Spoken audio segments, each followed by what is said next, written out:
Sejam muito bem-vindos, cinéfilos de sofá! Peguem sua pipoca de micro-ondas e vamos a mais uma sessão aleatória.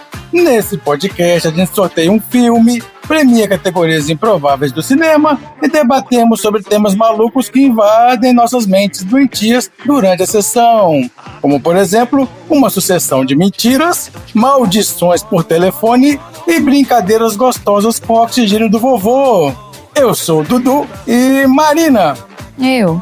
Quando você vai fazer uma fotocópia, você fala que você vai tirar um Xerox ou uma Xerox? Eu vou tirar um Xerox. Não é Xerox. Não sei de onde vocês tiraram que é Xerox. Não tem acento, é Xerox. Eu tiro um Xerox. PH é Xerox mesmo. Eu tô popularizando porque o paulista vai reclamar que é Xerox. Não, é Não Xerox. é não, porque eu falo Xerox também. Olha aí, Ki. Bom, é Xerox ou Xerox? Eu falo Xerox. Aí, tá vendo? Sempre tem alguém que fala Xerox. Eu falo Ki, Xerox. ele não sente frio, gente. Ele tá sempre coberto de razão. Tá bom. Exato. Até o dia que você discordar dele. É, exato. Ô, Xi, agora eu quero saber se você concorda comigo. Não. Depois de um filme desse, você consegue me culpar por trazer um tema Bad Vibes Cast? Ah, Olha, cara, não, eu realmente tenho que concordar. Mas sempre tem o outro lado. Toda história triste tem um final alegre também. Ela tem uma trajetória alegre, tem um começo alegre. Então, depende de onde você quer focar, né? Afinal, tem divórcio que é livramento, né? Então, nunca se sabe. Exato. tem gente que faz festa de divórcio. Eu nunca fui, mas adoraria ir. Ah, eu também. Devem ser as melhores. Será que tem aquele joguinho de você colocar a foto do ex lá na parede e você ficar jogando dardos assim, sabe? Deve ser bem legal. São duas festas de divórcio, porque uma é do marido e outra da mulher. Tem duas festas pra ir. É uma boa, né? Eu acho que tinha que fazer a festa do divórcio, sim. E eu já vi festas de não casamento. O que é isso? Que é quando o casamento não aconteceu, mas a pessoa faz uma festa no mesmo dia pra comemorar que o casamento não aconteceu. Aí, Já ó, só tá assunto tudo aleatório pago. é esse, então. Aí. Que E maravilha. pra deixar mais interessante, eu acho que você tinha que escolher a pessoa que você ia continuar mantendo a relação do casal. Ah, e tinha que ser as duas festas no mesmo Fogo dia e no na parquinho. mesma hora, né? Isso. E você escolhe em qual festa que você vai. Fogo no parquinho, é isso aí. Esse aí. Eu escolho mesmo. Não posso separar do André, não, senão a festa dele ia ficar muito miada, tadinho. Você que pensa. Sacanagem. Você que Beijo, amor! pensa. Tá bom, vamos lá. Então, você sabe a história de como os seus antepassados vieram parar aqui no Brasil? Ou em São Paulo? Nossa. Em São Paulo? Em São Paulo eu sei. Ah, tá. Em São Paulo eu sei, porque nos dois casos, tanto na família dos meus avós por parte de pai, quanto por parte de mãe, é porque o casal largou a roça pra tentar a vida na cidade grande. Olha aí. Dudu, Oi. lembrando aquele episódio de lá atrás, do Dilema do Prisioneiro, imagine que você esteja preso de novo. Deixa preso, Dudu. Baseado na sua vida, o quão próximo você chegou de ser preso e qual foi o crime? Ser preso? Ser preso, de esteja preso. Putz, eu? Acho que a única coisa que eu roubei na vida foi um saquinho de jujuba da loja americana. Olha Mas eu nem ia ser aí. preso, Olha não. aí. Denúncia! Mas todo mundo roubava. Já prescreveu, já. É. Pô, eu nunca roubei nada na loja americana, não. E se eu tivesse roubado, seria reparação. Reparação. Não tem que ouvir isso. Ai, ai. Não, então, mas é isso. Eu roubei um saquinho de jujuba da loja americana. Mas aí minha mãe viu e me fez devolver. Então não roubou. É, o crime não foi consumado. Na verdade, ela viu depois que eu levei, entendeu? Ela me fez entregar na rua, o pessoal tava pedindo esmola. Ah, tá Tua bom. mãe é demais. Então é isso. Vamos pegar a nossa pipoca e assistir as brigas de casais de camarote. Don't you come back. I do not understand you. Don't you come back. Oh, baby, please. Don't you come back no more.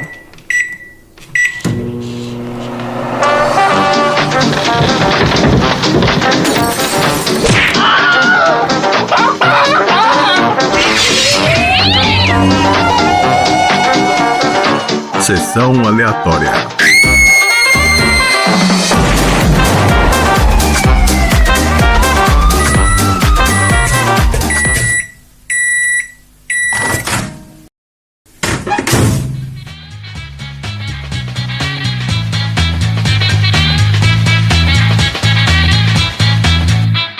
Muito bem, começando mais um episódio do Sessão Aleatória. Aleatória, o podcast mais casos de família da Baixa Podosfera. Esse é o podcast preferido dos casais que brigam por causa dos sogros. Porque aqui no Sessão Aleatória não existe nenhum tabu. A gente fala sobre os temas relacionados ao amor e à terceira idade. Por exemplo, a gente já fez um game show aqui sobre a saúde e a paciência dos casais deste podcast, lá no episódio 105. Falamos também sobre a sexualidade na terceira idade e também falamos sobre o Fiat Weekend, no episódio 39. Que as pessoas popularizam como Palio Weekend e que ainda hoje é o carro sensação dos papais com filhos pequenos.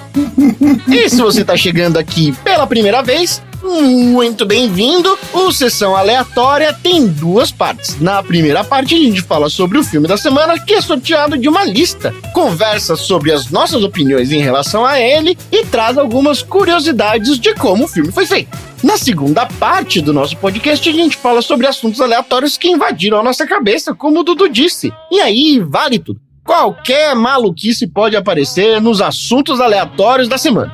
Então, se você não viu o filme, ou se você viu e não gostou, não é motivo para você sair vazado do episódio, porque aqui o filme é só uma desculpa esfarrapada para você ser preso. Oi? A gente vai ser preso? Eu paguei o aluguel do filme, tá? Só pra avisar. Foi R$3,99. Se você converter pra reais, foi uma fortuna. Isso foi a época, depois que a gente fez o L e o dólar caiu, lindinha. É, mas não caiu tanto ainda assim, não. Então, se você não viu o filme, viu e não gostou, não tem problema, porque aqui o filme é só aperitivo pro nosso pátrio principal, que é as nossas apresentações no PowerPoint que vocês nunca enxergaram. Realmente, se o Sessão Aleatória fosse um videocast, cada um traria um PowerPoint. É, isso é fato. Com certeza faria isso. E o filme de hoje se chama A Separação, um filme iraniano de 2011 que foi aclamado internacionalmente, indicado a 2 categorias do Nudista Brilhante, chegando a ganhar o Oscar de melhor filme estrangeiro naquele ano. E esse filme saiu da lista de quem? Da minha própria lista. Tuzinho, por que você escolheu esse filme? Pronto, Muito agora ele vai se entrevistar. Ele é Me dá autossuficiente, esse eu vou sair, gente. Não precisa. Então, gente, boa Esse noite. filme saiu da minha lista e a ideia era poder continuar com a minha viagem pelo mundo por meio do cinema. Já que eu coloquei aqui os filmes sul-coreanos, já coloquei aqui o cinema argentino, já coloquei aqui o cinema brasileiro e senti que faltava colocar algum filme do Oriente Médio. E aí, quando eu cheguei com essa história dos filmes, eu indiquei um filme chamado Madar, feito em 1990, um outro filme chamado Marmulac, de 2004, um outro chamado Sauté Delan, de 1978, e o nosso querido do filme da semana, chamado A Separação, de 2011. Beleza, então bora pro filme?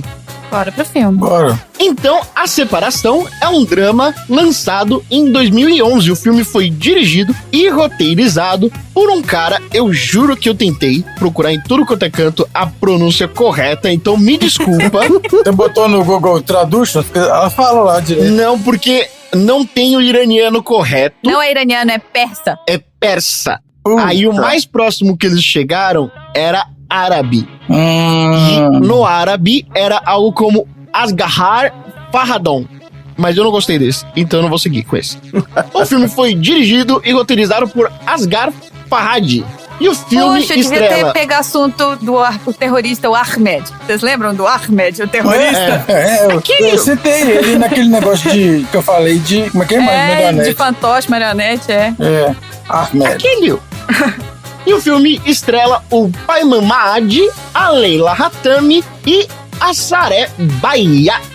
E falando rapidinho aqui sobre a carreira deste brilhante diretor, olha só, o Asghar, ele estudou teatro na Universidade de Teherã e depois de produzir alguns filmes em 8 e 16mm lá na Sociedade Iraniana de Cinema Jovem, em Isfahan, no Irã, ele trabalhou em algumas séries de televisão e escreveu roteiros de filme para outros diretores. E aí, ele foi estrear o seu primeiro longa-metragem lá em 2003 com um filme chamado Hajj Dar Gobar. E aí a gente vai falar vários filmes com o seu nome original, porque dificilmente a gente vai encontrar filmes iranianos, tanto traduzidos em inglês, como, mais difícil ainda, em português.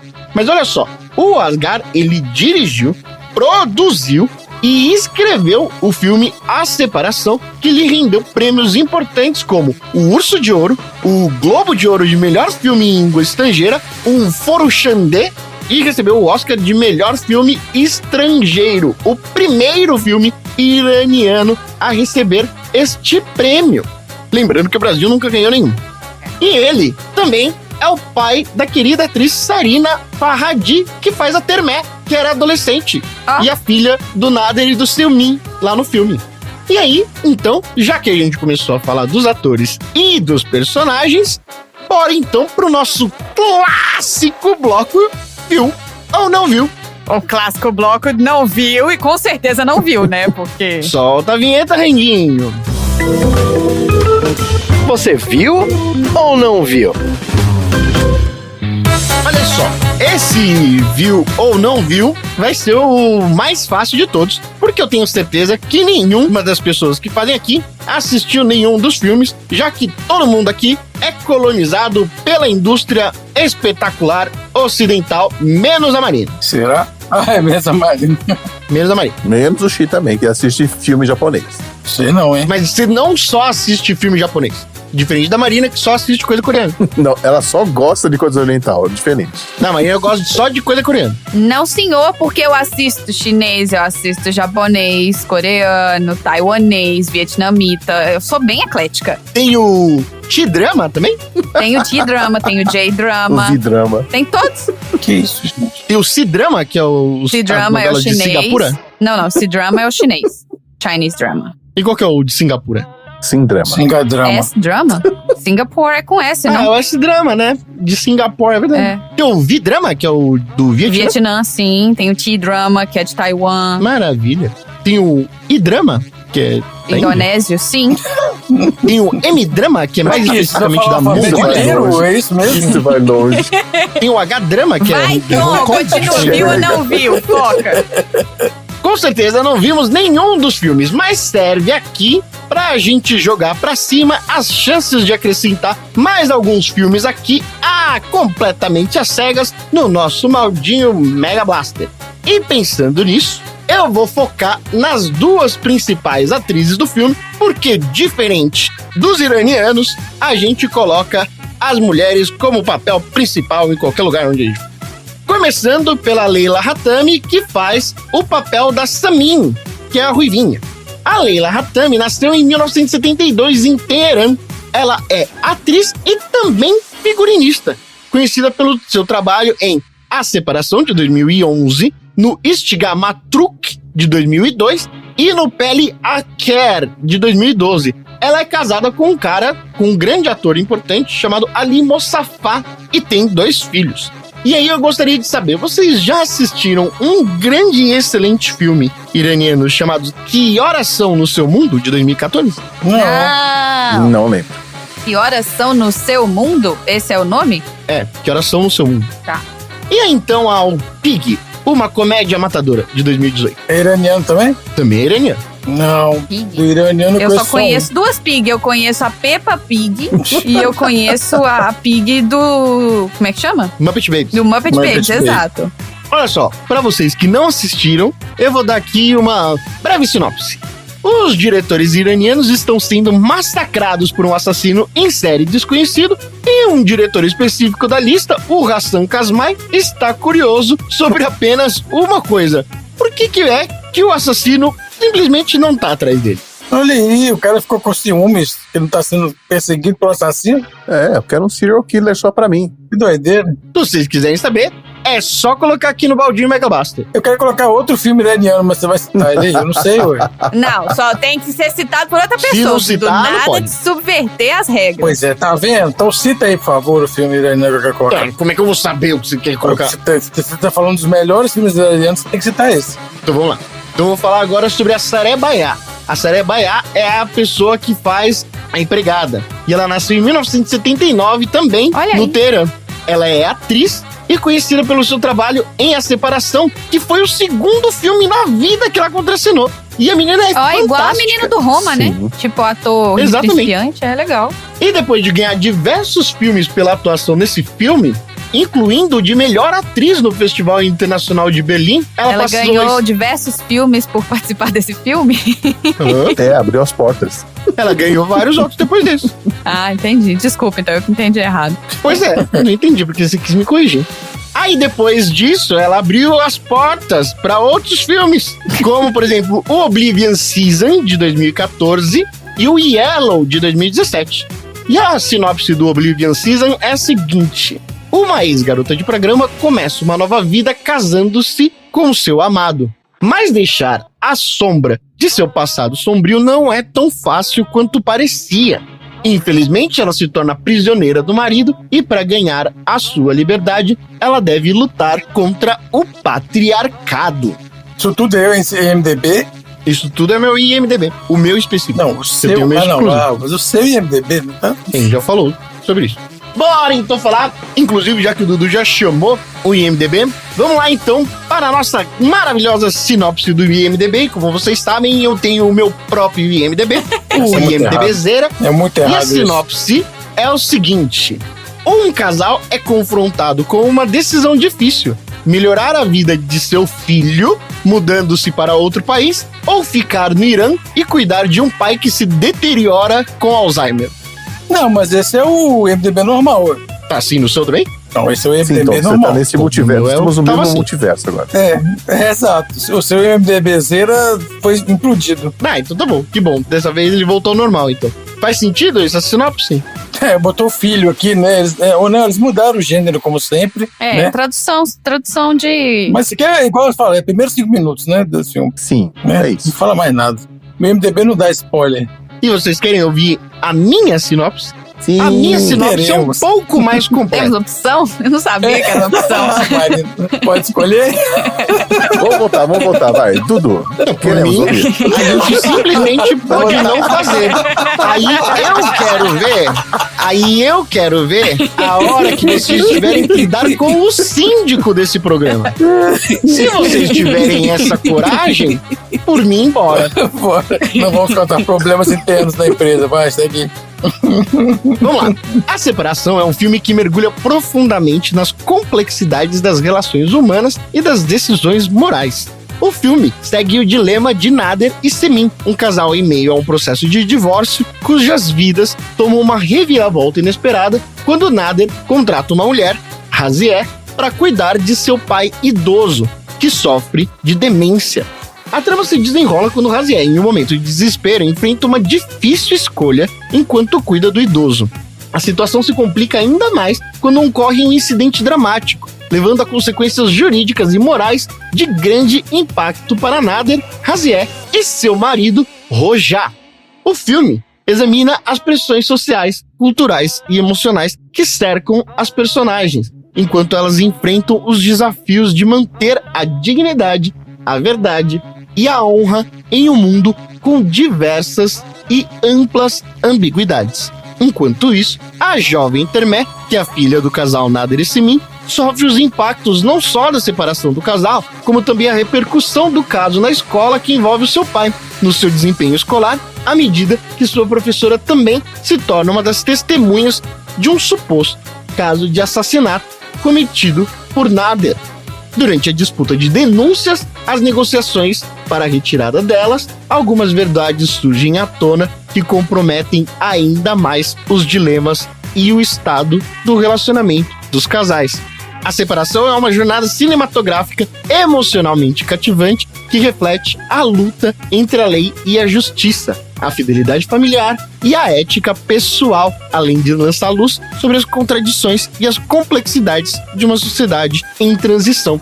Com diversas atuações poderosas e uma narrativa rica em detalhes, o filme pinta um retrato humano profundo que ecoa além das fronteiras culturais e ressoa com a universalidade das experiências humanas, sem dar necessariamente um encerramento a ele e também sem mostrar qual é a verdade da história.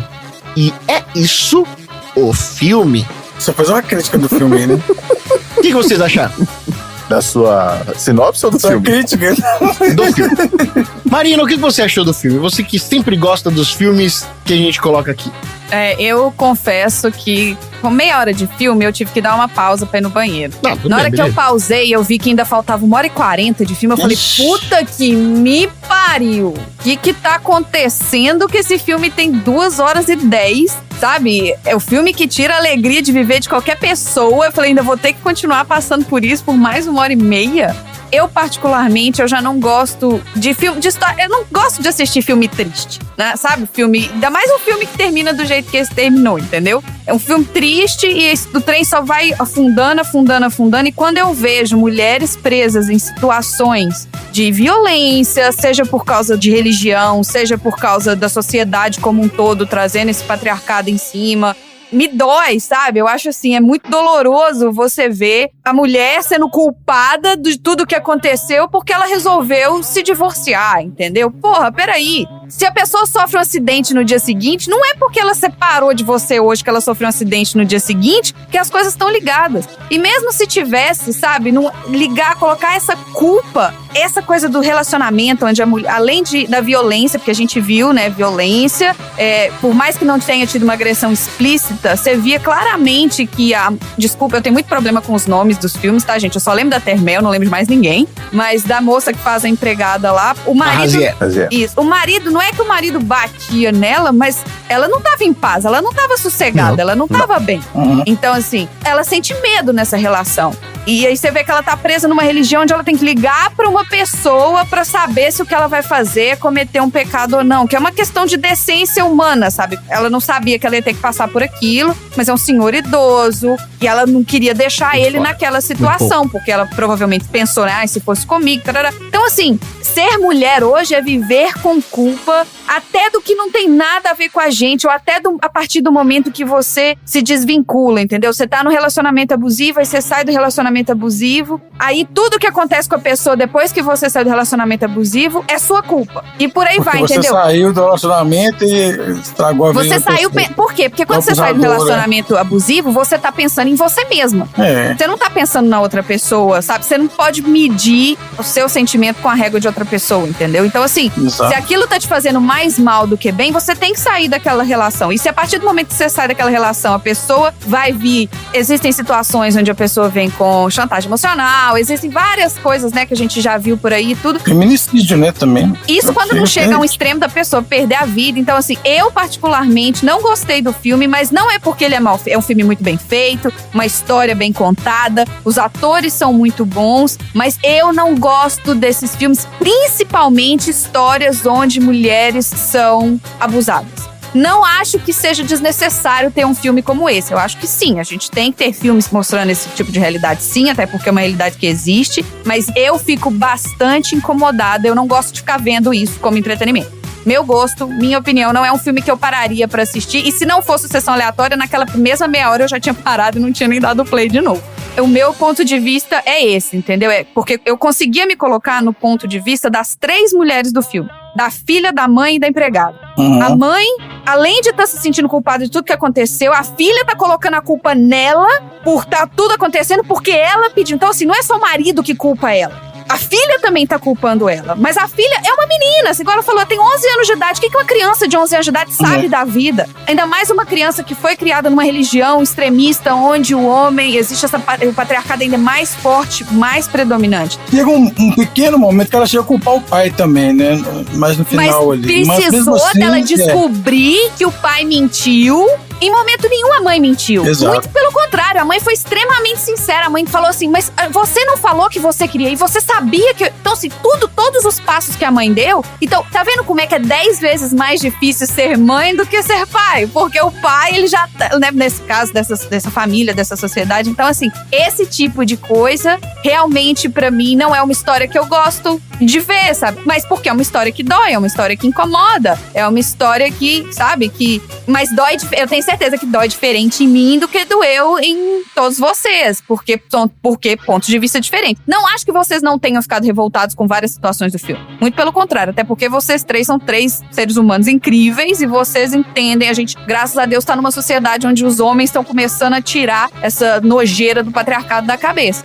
Mas é isso, entendeu? Tem gente que acha que tá certo, tem gente que acha que tá tudo bem, tem gente que acha... E por aí vai. Mas, de novo, eu não queria dar minha opinião, não queria ser a primeira, inclusive, a dar opinião, mas desculpa aí. Mas eu achei maravilhoso. Eu acho que dessas vezes foi uma das vezes que você mais retratou a experiência na pele do filme que você assistiu. Pois é. E eu detestei. Até quando você gosta do filme, você não fala tão bem assim do filme. Então, mas os temas são revoltosos, mas ao mesmo tempo é interessante ver como essa questão desse chamado amor, entre aspas, né, é o que une todos eles e é o que separa todos eles também, né? Porque esse amor é contraditório também, né? Amor é falso, amor é sincero, amor é motivação, é medo, tudo isso tá envolvido nessas relações. Agora, a pessoa que eu mais tive dó no filme inteiro foi a Termé, que é a filha. Porque se separaram como os adultos botam todas as decisões nas costas dela. Isso, Exato. botou a carga Até o toda juiz nela. espirra filha nela. da Claro, puta. até o juiz, exatamente. Sempre espirra nela. Nela e na menininha, na filha da Raziek. Ela é muito fofinha, ela é muito fofinha. Meu Deus, eu fiquei ali e falei, pô, não tem um adulto pra tomar decisão nessa merda, cara. Que sacanagem com ela. O filme é sobre ela também, né? Ela envolvida naquela trama toda ali, né? Então termina com a decisão dela ali, né? Que o final é incrível. O problema é o seguinte, esse filme é um emaranhado de eventos, né? E tá todo mundo ali e é uma situação horrível, porque o marido não sei o nome da empregada, gente. Da empregada. A que faz a empregada. O Rojá. O marido dela não tá trabalhando há não sei quantos meses. Aí ela tem que trabalhar escondida no marido. Isso. Aí ela vai trabalhar, mas ela tá grávida. É um monte de merda. E aí ela tem que levar a filha, porque ela não tem onde levar a filha. Ela tem que sair cedo, porque ela mora longe, ela chega cansada já. Ela tá grávida. E ela estuda. Isso, estuda à noite. E o marido tem que preso, deve pra Deus e o mundo. Tem que cuidar já foi preso do antes. senhor com Alzheimer, que é a coisa mais difícil, tem que cuidar de idoso, e tem que ter atenção. E aí tem a menina, e a menina fica solta lá, tadinha da menina, fica brincando com os negócios da casa, deixa a porta aberta, derrama lixo na Brincando com escada. o tubo de oxigênio do velho, quase matando o velho de brincadeira. É uma sequência de loucura. Aí ela se sente culpada. Aí ela foi atropelada. Ela não pode falar que ela foi atropelada, porque senão ela ia falar. Ela estava trabalhando pro marido. Aí o marido, igual a Marina falou, ia reprimir a mulher, porque ela não pode trabalhar, não sei o quê. Então, assim, aí ela se sente culpada e mente. E aí o cara sabe que ela tá grávida e aí empurra ela, não sei o quê. Beleza, ela não empurrou, ela não caiu porque ele empurrou. Ela caiu porque ela escorregou. Tava líquido, mesmo assim ela perdeu o bebê antes. Mas ele mente, aí todo mundo mente e a menina fica envolvida nesse negócio, né? É uma loucura. E quem não mente, a mãe que não mentiu, né, que tava fora da situação, ainda toma a culpa. Então, assim, é uma loucura. Como desatar esse nó? Vocês chegaram a pensar na solução pra esse problema que eles se envolveram? Não consigo. Não tem como, Não cara. consigo, não tem Mas como. qual parte do problema? Não, porque tá tudo entrelaçado. Tipo, o cara não pode deixar o pai, mas ele não quer deixar a esposa aí, porque se a esposa aí, ela leva a filha. Ele não vai ver a filha, mas ele quer ficar com o pai. A outra não quer ficar porque, não, entendeu? Não tem como desemaranhar isso, assim. Porque cometeu aborto? Ah, mas aí o pai dele que saiu na rua, ela foi atrás do pai, mas a menina deixou a porta aberta, sabe? É uma loucura. Esse que é o interessante da história, né? O filme, no final das contas, não tem nenhum grande evento. Não tem. Não tem nenhum grande evento. A única coisa que aconteceu é um suposto empurrão na escada Isso. que gira em torno, toda a história gira em torno disso. O cara tenta provar de que esse empurrão nunca aconteceu. O filme não mostra se aconteceu ou se não aconteceu. Acho que Exato. existem alguns buracos propositais no filme que provocam muita aflição enquanto a gente tava assistindo. Eu fiquei vidrado assistindo o filme, falando, mano, não é possível. O que foi, cara? Não faz sentido. A primeira vez é impactante E mesmo. aí eles vão conversando com o juiz, e o juiz não é um cara que decide, o juiz é um cara que ele fica pegando a contradição no depoimento de cada um, como se ele fosse o delegado e não o juiz. E aí as pessoas ficam presas, aí depois as pessoas saem, aí aparece a sogra do Nader, né, a mãe da Simi, e toda vez que ela vem, ela continua acreditando na possibilidade do casamento dos dois, e ela apoia, e ela paga mó grana pro cara sair da cadeia, e tem a menininha, e a menininha também ajuda a desenrolar a trama. Tem a Termé que o tempo todo desenrola a trama, é ela que joga o filme pra frente todas as vezes. Tem a professora que se envolve. Cara, eu acho um filme muito pequeno, acho que o filme tem 8 personagens no máximo, e ele é muito denso de conteúdo e de eventos que acontecem no filme. Eu achei muito fantástico. muito fantástico. Ele é aflitivo, né? Porque você vai ficando envolvido na história. Cara, que horror. Ele é muito aflitivo. Falei, cara, não é possível. Só cagada atrás de cagada. Meu Deus do céu. E é por isso que ele acaba desse jeito, né? Isso. E aí, um mentindo atrás do outro, entendeu? Um mentindo atrás do outro. Falando, para de se enrolar, velho. Para de se enrolar, pelo amor de Deus. E você vê que tá um mentindo atrás do outro, mas a única pessoa que é culpada das coisas é a esposa, que é a única que Assim não mesmo. mentiu pra ninguém, entendeu? Porque falar que ela desencadeou, né, todos os eventos, né? A culpa é dela. É. Que ela queria separar e desencadeou todo o problema, né? Isso aí é um absurdo, né? Eu acho que esse é o único lance, é que eles não deixam muito claras as razões dela se separar, do porquê que ela queria sair do Irã. Fala uma questão de segurança, né? E o juiz até questiona ela, né? O próprio governo. O que é que vai acontecer comigo, mas não fala muito qual é a ameaça. Mas até aí, beleza. Sim, mas dependendo da religião, né? Talvez seja por essa repressão com as mulheres, né? Talvez fosse por isso, né? Também, a polícia... Até porque se ela falar em voz alta na frente do juiz a razão, o cara vai mandar prender ela por, sei lá, blasfêmia. Na hora que ela fala assim, o cara dá o juiz lá no começo do filme, ele fala, tipo, mas aí, qual que é o problema? Uma criança não pode viver aqui no Irã? Exato. Não, mas o simples motivo dela não poder viajar por causa do marido, pela lei do Irã ali, já é motivo pra que ele saia daquela porra. Pois assim. exato. E aí é o marido que dá a separação, né? Ela fala, eu quero a separação. Não, tem que né, ser consensual. Tem que ser consensual. Então, assim, não dá pra a não ser que seja, pelo que ele falou lá, a não ser que seja por alguma razão. Ele falou, ele te traiu, ele fez isso, ele fez isso, ele fez isso. Traiu, Ele te bateu, ele não paga as contas de casa. Quer dizer, não pode ser, entendeu? Tem que ser uma coisa explícita, né? E aí tinha que ser, então tá, se não é nenhuma dessas razões, tem que ser consensual.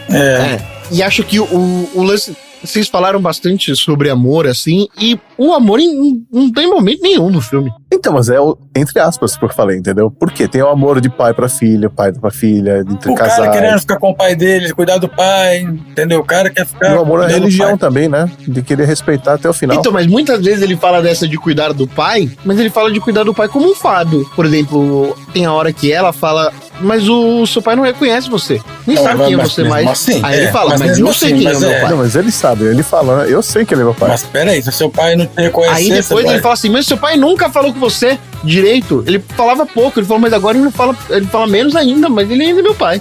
Não, isso aí foi meio mancada da parte dela, esse negócio de... Mas aí você vê assim, ela já... Eu não vou passar pano não, sabe? Mas assim, a pessoa já tá tão dolorida por tudo isso que tá acontecendo. Ela tá de saco cheio de cuidar do pai, né? Do sogro. Tá sobrando pra ela, né, também. Ela tá de saco cheio de ter que cuidar do sogro e tal. Mas isso é parte do relacionamento, é o pacote, né?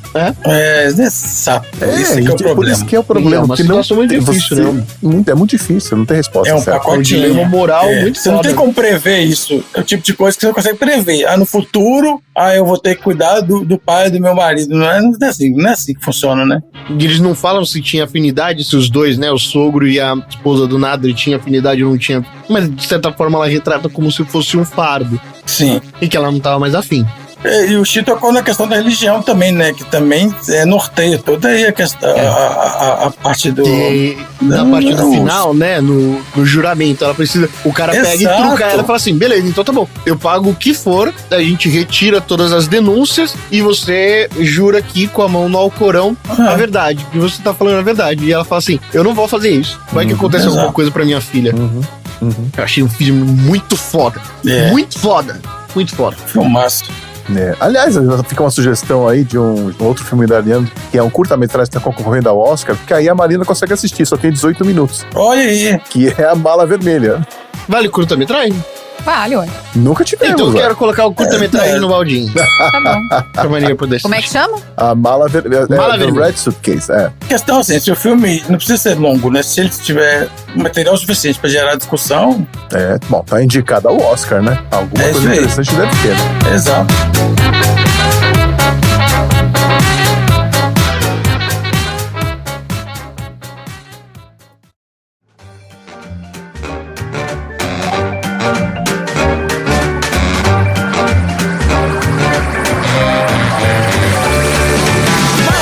Vamos então para as histórias de produção do filme? Bora. Bora. Eu tenho até uma pergunta, queria saber se você descobriu na sua pesquisa. Eu tenho uma pergunta no finalzinho. Olha aí. Por quê? Olha o Xi fazendo... Eu fiquei com uma pergunta na cabeça e quero ver se você descobriu alguma coisa sobre isso. host. Ah, tá bom. Não, eu não Então. tenho resposta. Acontece que bastidores da produção, do roteiro e tal, foi super difícil de encontrar. Mas isso não impede que a gente fale mais algumas coisas aqui sobre curiosidades de como foi feito esse filme. Olha só, esse filme ele foi aclamado pela crítica por causa do roteiro. E o Asghar Farhadi, ele é um cara que ele é aclamado pela crítica por causa dos roteiros do filme dele, que enfoca a condição humana e retrata histórias de uma maneira bastante íntima e desafiadora dos seus conflitos familiares, principalmente. Faz parte da filmografia do cara um filme chamado About Eli, de 2019, ou de 2009, A Separação, de 2011. Então eu quero botar no baldinho Mega Blaster Procurando Eli. Falei, Outro filmaço. falei. Esse mesmo. Aí, de cara.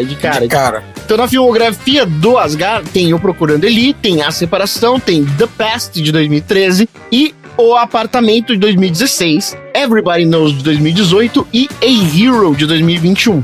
Principalmente nos filmes A Separação e O Vendedor, onde ambos foram indicados e vencedores do Oscar de melhor filme estrangeiro, coloca o Asghar num grupo muito pequeno de diretores que conseguiram levar ali o Nudista Dourado. Os filmes de Farhadi apresentam o microcosmo do Irã moderno e exploram inevitáveis complicações que surgem por meio das diferenças de classe, de gênero e de religião. Por exemplo, na Separação ele retrata vários conflitos que a gente viu intratáveis, difíceis de se solucionar, e argumentos que obrigam os personagens a refletir sobre fundamentos morais das suas próprias decisões. Em todos os filmes do Asghar, o cara coloca o Irã como um rígido sistema de classes que perdura ao longo da sua história, tanto antes e depois da Revolução. O Asghar tem seu estilo como filmes com final aberto, ou seja, ele não faz muita questão de encerrar o filme. No final da Separação, ele não fala com quem a menina vai ficar. Isso.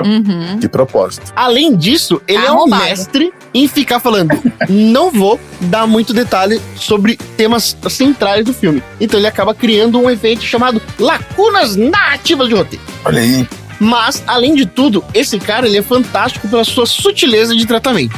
E o que é menos notado é a crítica velada que esse cara faz sobre os padrões religiosos do Irã. O próprio Asghar nunca rejeitou a cultura iraniana. E a maioria de seus filmes está profundamente enraizada na sociedade urbana que ele sempre expressou seu compromisso com o país e com o povo.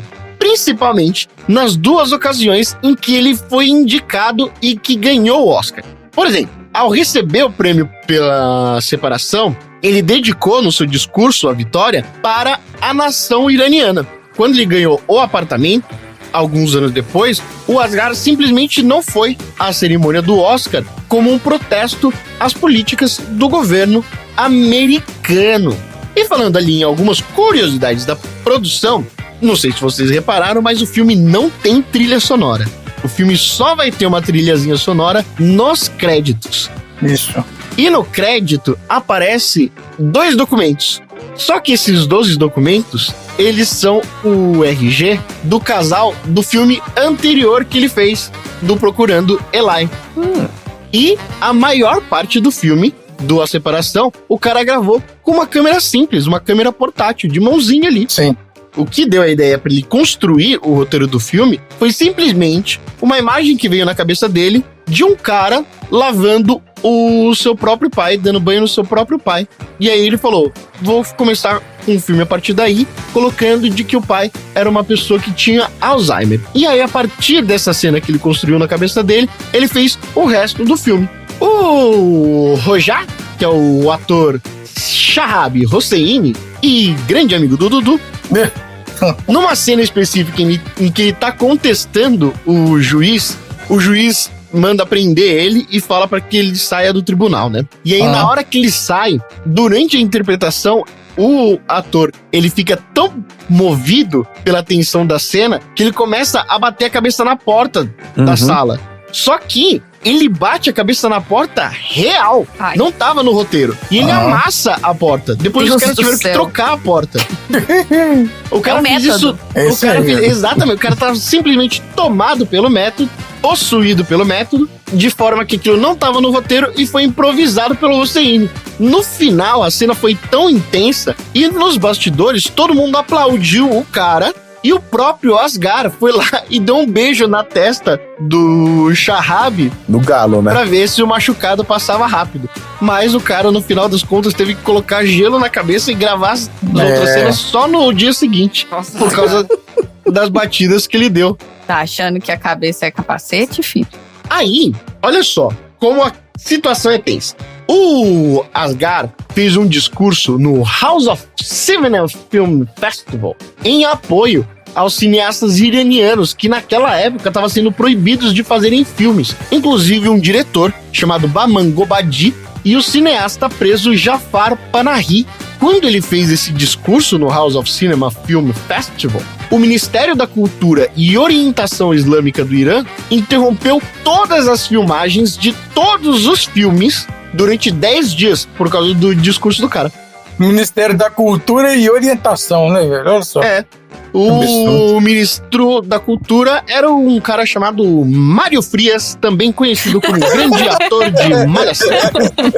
E aí, em 2011, quando A Separação foi indicado pelo Oscar de melhor roteiro original, não só ao Oscar de melhor filme estrangeiro, o vencedor foi o filme Meia-Noite em Paris, de Woody Allen. Só que na saída do filme, o Woody Allen simplesmente falou assim: o meu filme não tinha o melhor roteiro original. O melhor filme era A Separação de 2011. Nossa. Assim. Não, mas é sério, porque o Meia-Noite em Paris é uma comedinha, é uma viagem na história. Eu assisti, acho que esse Meia-Noite em Paris. Pois é. Tem aquele cara chato, aquele ator chato, que é o lourinho lá. Não, Uau. O Wilson. Que tá fazendo. Uau. Owen Wilson. Owen Wilson, isso mesmo. É, o menino do nariz quebrado. Toda vez que eu assisto o filme dele, eu fico com vontade de fazer uma cirurgia no nariz dele. Ele tem o nariz torto mesmo. Ele tem o nariz quebrado. E um grande amigo nosso, excelente ator, também possuído pelo ritmo do método, um cara chamado Jake Gyllenhaal, ama os filmes do Asghar Farhadi e disse que esse cara é um dos diretores mais influentes dos últimos 20 anos. E a recepção da crítica qual foi, Tonzeira? Muito obrigado por esse espaço para falar sobre a recepção da crítica. Quando o filme A Separação ganhou o Globo de Ouro, o ministro das Relações Exteriores do Irã, outro cara, alertou para o perigo de dar prêmios valiosos a filmes cujo tema central é a pobreza e as dificuldades de um povo. Os ministros do Irã são caprichados nas suas declarações públicas. E ali o cara estava errado por 2 motivos. Primeiro, porque ele estava achando que a pobreza era o foco do filme. E depois que ele continuava confundindo a exploração da dificuldade de um povo com uma análise do que é efetivamente as transformações sociais do Irã pós-revolução. E aí, quando A Separação ganhou o Urso de Ouro no Festival de Berlim, ou seja, outro prêmio em outro grande circuito de premiações, muitos apontaram de que se tratava, muitos iranianos, né? Muitos apontaram que se tratava de uma decisão política contra a prisão do diretor iraniano Jafar Panahi, que tinha acabado de dirigir o filme chamado Isto Não É um Filme. Então, o cara não só faturou o Oscar, como o cara faturou Cannes e o cara faturou o Ursinho de Ouro de Berlim. E eu não sei se vocês sabem, mas Berlim significa ursinho em alemão. E no final das contas, a gente não tem muitas informações sobre quanto custou para se fazer esse filme. Só que esse filme rendeu mais de 20 milhões de dólares. Só na França foram 7 milhões.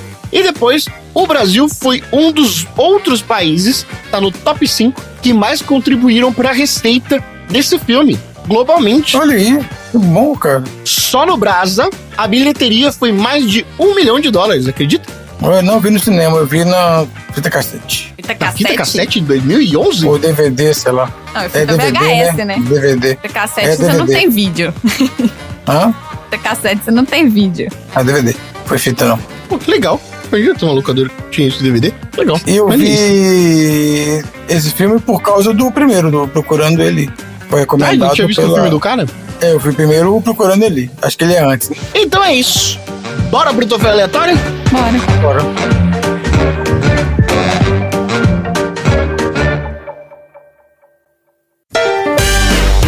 Troféu aleatório.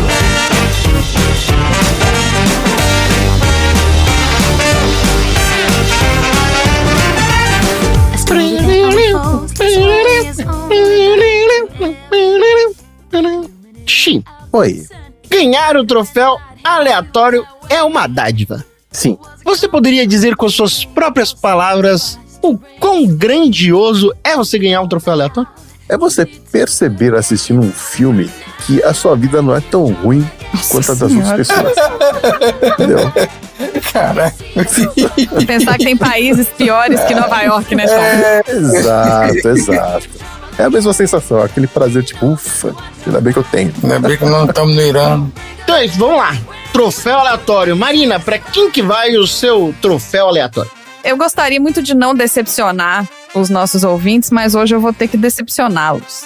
Porque eu gosto que os meus troféus aleatórios tenham um quezinho de comédia, façam uma piada, mas eu, infelizmente, não consegui achar nada nesse filme onde eu conseguia fazer uma brincadeira. Então, hoje eu não tenho um troféu aleatório. O quê? Olha, pena. Pela primeira vez. Não, mas então, eu achei um momento de descontração. O meu troféu é um. Eu acho que vai ser o mesmo que o meu, mas... Então tudo bem. vai. Qual o seu troféu aleatório, Dudu? É um momento de descontração. É quando o marido tá algemado e vai fazer um juramento pra filha, ele levanta a mão e levanta a mão do guardinha junto também. Essa foi boa assim, mesmo. você vai jurar o quê? Na verdade, foi o guardinha que levanta a mão do cara, né? É o guardinha que levanta. Ah, não sei, não. Acho que ele que levanta a mão do guardinha, ué. Não, Ele tá o guardinha que jurando. tava prestando atenção na conversa. Biscoiteiro. Ela pergunta, você jura pra mim? Aí o guarda vai lá e levanta a mão. Ah, isso eu não percebi, não. Eu sei que Eu os vi dois essa levantam a mão. cena, mas... É a única cena assim. Mas que não dá foi uma- suficiente pra levantar o astral da Marina. desculpa. Não, levantar o astral da Marina é difícil. Levantar o Não. astral da Marina. Chico, qual é o seu troféu aleatório? É o troféu Materazzi que vai pro Nader, que do Nader levou uma cabeçada do Roger pra discussão do hospital lá. E aí vem a minha pergunta, Tom.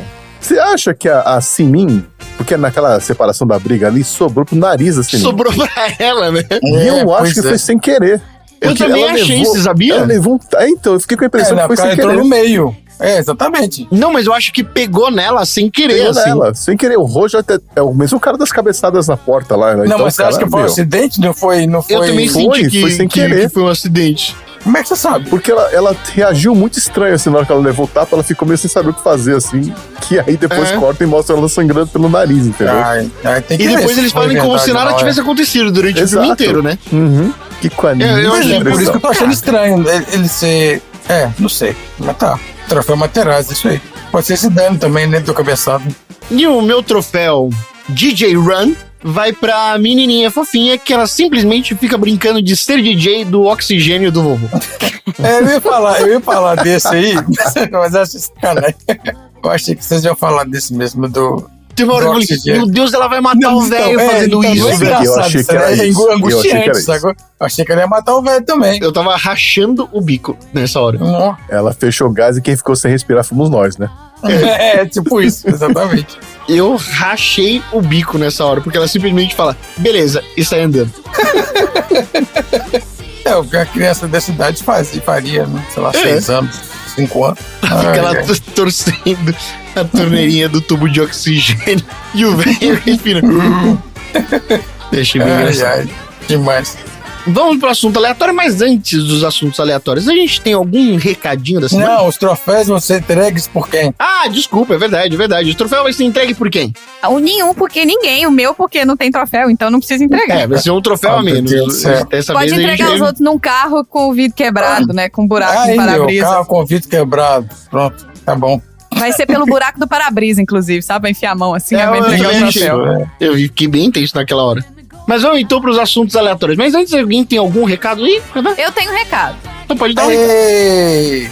Se você quer que a gente assista filmes mais good vibes, assim como eu também quero, aqui no post do episódio tem o link pro nosso baldinho. Então coloca, pelo amor de Deus, um filme que não me deixa deprimida por horas e que não tire a minha alegria de viver. Mas meu Deus, Você também traz Coloca- assunto Bad Vibes quando o filme é alegre? a gente coloca o filme mais feliz do mundo, você joga lá Eu no vou chão. botar todo mundo porque eu Mudei todo mundo, agora eu que vou falar, ninguém vai falar nada nessa porcaria, eu que mando aqui. E é isso, ouvinte, você vai entrar aqui no post do episódio. No post do episódio você vai ver que tem um link pro nosso baldinho. E se você tá escutando pelo Spotify, no próprio Spotify você pode deixar um filme lá, o filme que você quer que a gente assista. Esse filme vai entrar no nosso balde de sorteio. E é isso.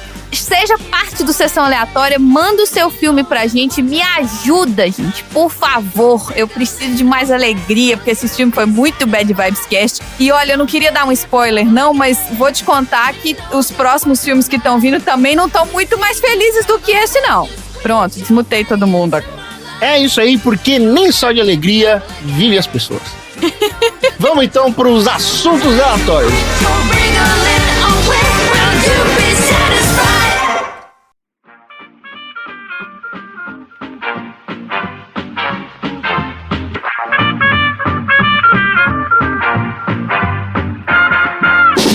Começando os assuntos aleatórios, que como a gente sempre fala, é o prato principal do episódio, que é principalmente aquele charutinho bem gostoso, com carninha recheada, coisa boa. Antes do primeiro assunto aleatório... Não, mentira, vamos direto pro assunto aleatório, foda-se. Ué, que isso, Tom? Tá, né? Marina, assim a Marina joga lá embaixo e a gente tem que recuperar, ao invés de Bora. derrubar de vez. Marina, joga lá pra baixo com o seu assunto aleatório da semana. Ai, meu Deus do céu. Olha só, gente, todo mundo sabe que o casamento é difícil, que exige comprometimento, que exige paciência, compreensão, comunicação, sacrifício, compromisso. E aí também precisa de amor. Não é só amor que faz um casamento. Com a pessoa certa, o casamento pode ser uma coisa incrível. E em um mundo perfeito, o cônjuge deve desejar que o outro se torne uma pessoa cada vez melhor, que realize os sonhos. Agora, se é a pessoa errada, um casamento pode ser muito difícil e muito estressante. Infelizmente, a maioria dos casamentos não dura e muitas pessoas tendem apenas a terminar o casamento. Então eu trouxe hoje algumas das razões mais estúpidas para se pedir divórcio. Oi, tem Bad Vibes Não é não? Bad Vibes, não? Não é, mas eu queria só fazer enganou a gente. Depende das razões que ela trazer. Charminho. Pode Vamos ter lá, olha bastante só. razões legais. Eu vou contar uma história aqui pra vocês verem que não é de hoje. Se você fosse uma mulher de nobreza na França pré-revolucionária, se divorciar não era uma pequena façanha. A França do século XIV era extremamente católica romana, ou seja, conseguir a separação legal exigia atos inacreditáveis que soariam como até uma ficção, uma história de ficção distópica, assim. Pra mulher, a virgindade era valorizada e muitas vezes exigida antes do casamento. E o divórcio, sim, a impedia de se casar novamente legalmente. Por quê? Porque desse estado desejável de virgem, muitas das velhas tradições, os estigmas, eles giravam em torno da sexualidade. Agora, uma maneira de sair do casamento lá atrás era acusar o seu marido de impotência. Oi, olha aí. Só que pra isso ela tinha que provar que o marido não podia levantar lá o negócio, entendeu? E como é que ela prova? Porque aí ela poderia provar que o casamento nunca foi consumado e ela tinha uma Olha. razão legal pra sair do casamento. Por quê? Porque ela queria procriar. E o motivo era extremamente aceitável. Olha que doideira. Mas como é que ela ia provar? Calma. Ah, então vamos ver. ué. Calma, Baby Shark. Peraí. Toma, Baby Shark. Toma A aí. vingança é um prato que se come frio. É, Olha só. O marido tinha muito a perder se ele perdesse o julgamento por impotência. Porque existia um julgamento. e a honra do cara, né? O tal da Ele honra, não né? só da precisaria pagar as custas judiciais dele e da esposa, mas também seria proibido de se casar novamente. Porque, de novo, o casamento era pra procriação. Se ele não pudesse procriar, ele não podia se casar. Ele teria uma nuvem pendurada em cima da cabeça dele, sabe assim? Aquela nuvem Brocha. da família Adams. Broxa, Tatuagem, broxa na broxa. cabeça, na testa. Onde andasse, todo mundo apontava pra ele. Broxa, broxa. E sabemos como os nobres são, né? A fofoca corre solta. Aham. Nesses tempos, a masculinidade de um homem, ela foi medida em termos diferentes, né? Agora, tinha o tribunal que as coisas ficavam realmente interessantes. Porque o marido, ele tinha a chance de provar que ele não era impotente. Não. Ao vivo é a cores, Olha, não. eu Às sei que vezes- julgamento é foda, mas isso é ridículo. Não. Calma, não é vou possível. explicar como é que era o teste, olha só. Tinha um júri? Um júri, Um médico do sexo masculino era levado para examiná-lo em uma sala reservada, onde o marido podia provar que ele poderia obter uma ereção. o que, assim, você... Tá, mas aí que tá. O cara tem que estar numa salinha reservada com alguém te olhando, ter Com uma o ereção. médico te olhando. Peraí, calma, olha só. Oi, Jesus. Só Mó que- pressão. Só que você tinha que mostrar, mas você também tinha que mostrar que você não estava fazendo isso pelo fato de estar com um homem na sala. Você entendeu? Caralho, que difícil. Tinha um homem Sim. na sala, mas você tinha que fazer o trem subir, mas você não podia mostrar, dar a entender em momento nenhum que era por causa do homem. Aí algumas pessoas podiam achar essas circunstâncias meio difíceis, né? Nessa ocasião, pro negócio subir. Impossível. Só que tem outro caso, olha só. Em outros casos, o marido teria permissão para entrar, literalmente, entrar numa sala ligada ao tribunal, ter relações sexuais com a esposa, que provavelmente, nesse momento, teria alguém com ele, né, que é a esposa dele. Portanto, ele teria provado ali que ele podia. Então, assim, os dois Não, tinham que pera, fazer o calma. negócio Tem na uma salinha do lado. salinha. É uma salinha anexa, mas o pessoal do júri consegue ver a sala, entendeu? Ah, tá bom. E aí, Tinha uma salinha de vidro ali. quem quisesse espiar, olhava e ia falar, realmente, olha lá. Olha, gente, Meu era assim. Deus. Aí, Aí eu- depois dessa salinha do lado, tinha o lugar do espiar. Mas você não precisava espiar, porque depois do ato, quando o marido falava, pronto, eu fiz, aí o médico era enviado pra sala pra examinar a esposa. Pra ver se tinha... Pra ver se tinha Deus sido do céu. feito ou não. Caraca, inacreditável, inacreditável. Uma terceira opção é... Uma cama de verdade era levada ao tribunal com um júri de 12 a 15 pessoas Deus, e o não. homem podia fazer ali, em frente ao O júri. juiz fala, ok.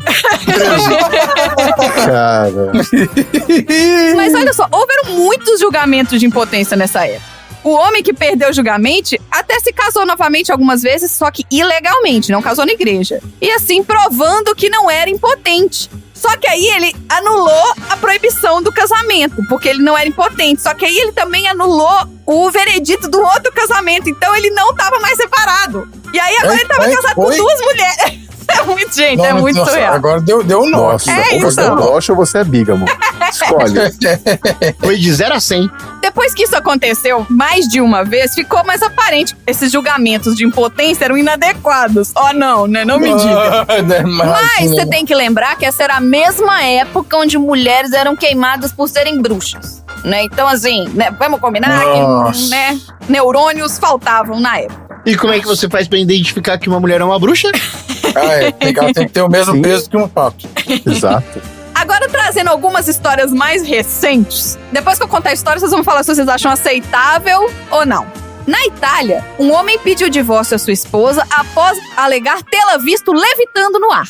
Ele afirmou que a tipo esposa exorcista? estava possuída pelo demônio. Isso Isso foi em quando? 2017.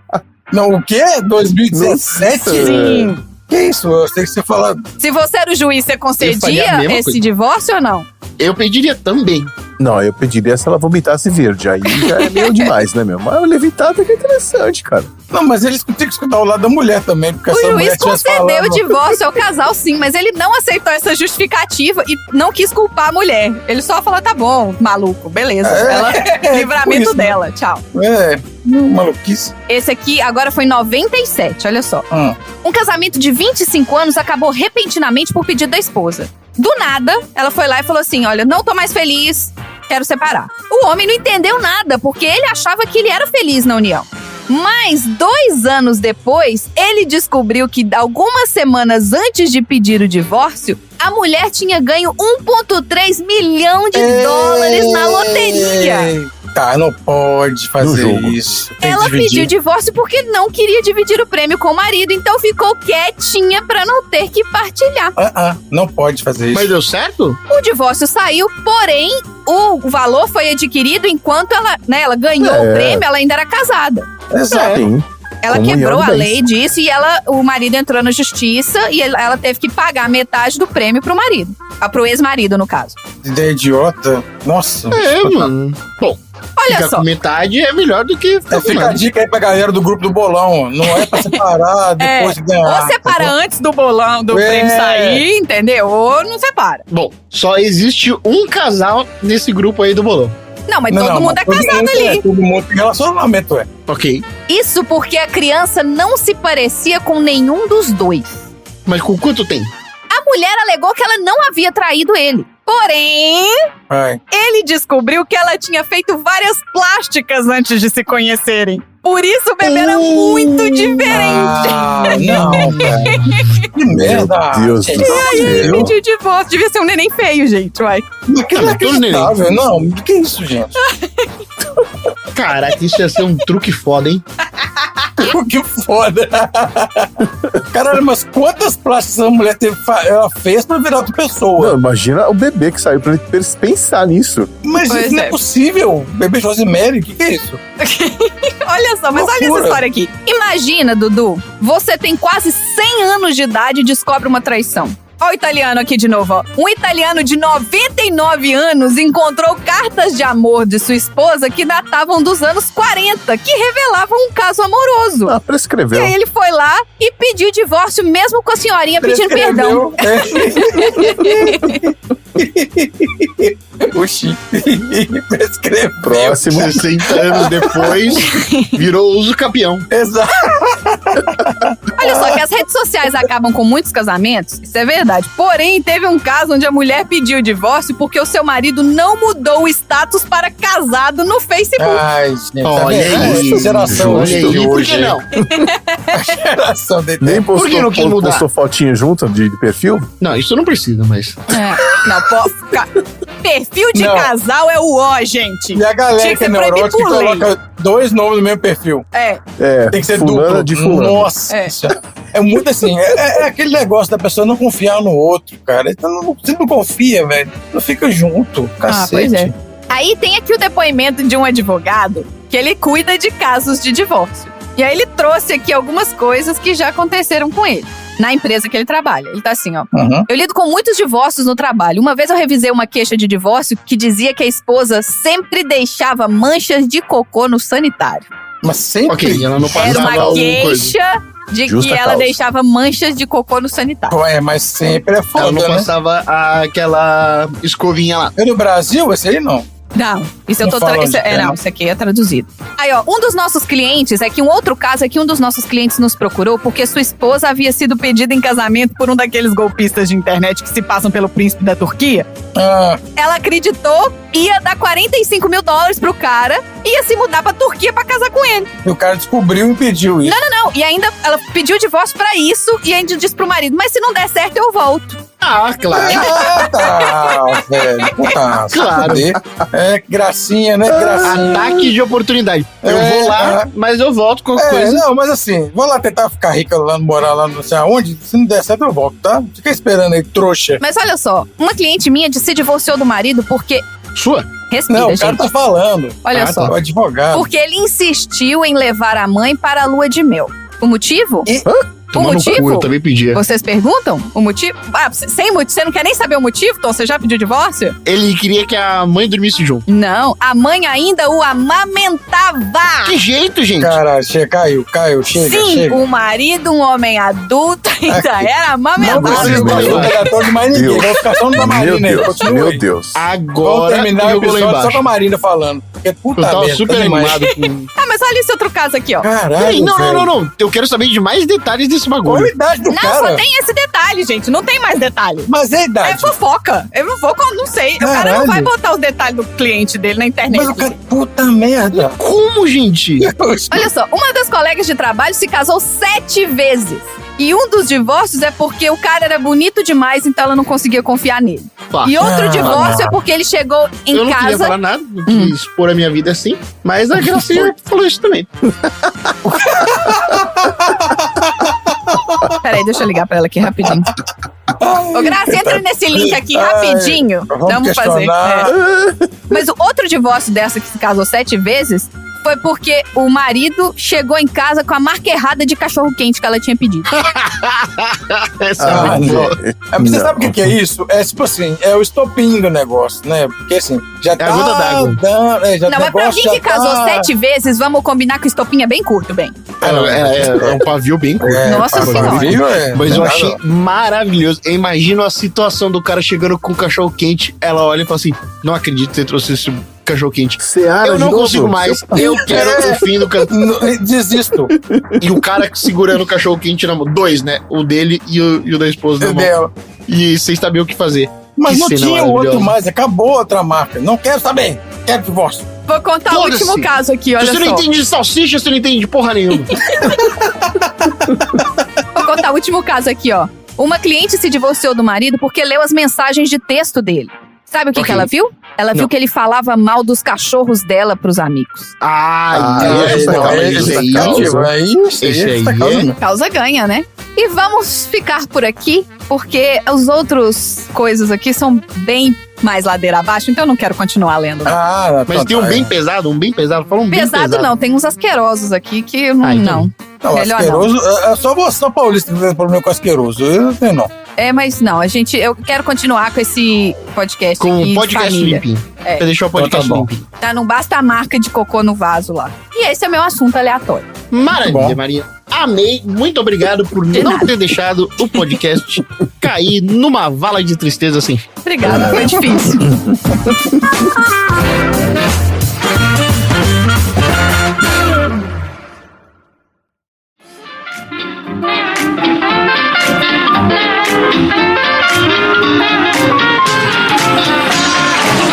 Chico, qual é o tema aleatório desse semana? Hoje eu vou fazer uma coisa que eu não costumo fazer, que é falar sobre os anos 80. Hoje eu resolvi contar uma historinha de um iraniano que fugiu da guerra nos anos 80 Não. e encontrou a liberdade e a fortuna no Brasil. Mais Chico, especificamente eu tô no falando- interior da Bahia. O Chico conhece todo mundo, gente. Que se for ver nos anos 80, o Chico conhece. É o iraniano que fugiu do Irã e chegou no Brasil, lá no sul da Bahia, o Chico conhece. É ele mesmo. Então senta aí que lá vem a história. Ó, imagina você vivendo lá no Irã, em 1987, meio aquela guerra, clima de opressão religiosa e tal, e sendo adolescente, né? Foi nesse cenário que um cara chamado Paknush Karagani, que na época tinha só 16 anos, né? Teve o seu destino traçado. E aconteceu durante uma reunião de família, né? A mãe dele decidiu que ele deveria sair do país a qualquer custo. Porque o Irã estava em conflito com o Iraque desde 1980 e a mãe dele sabia que ele poderia ser convocado para o exército a qualquer momento, né?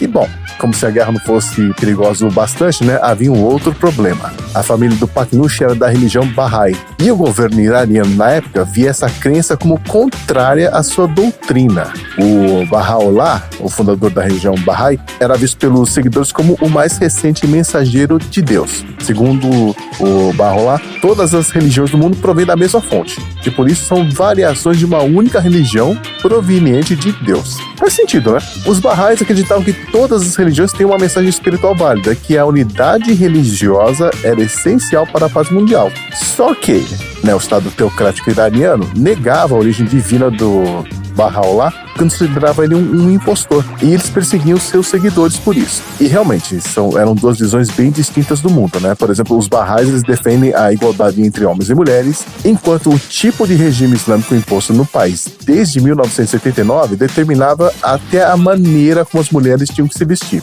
Naquele Irã do Ayatollah Khomeini, os homens Bahá'í eram enviados lá na frente nas guerras e batalhas, e geralmente em posições e missões suicidas. E isso acontecia pelo preconceito com eles. Bom, mas é importante também lembrar que o islamismo não é igual em todos os lugares do mundo, tá? Tem uma grande diversidade de crenças, práticas, interpretações. Existem diferentes ramos, escolas de pensamento e culturas dentro do islamismo. Então eu estou falando aqui do cenário que o Paknush viveu em 1979, naquele Irã, lá do Ayatollah Khomeini, tá?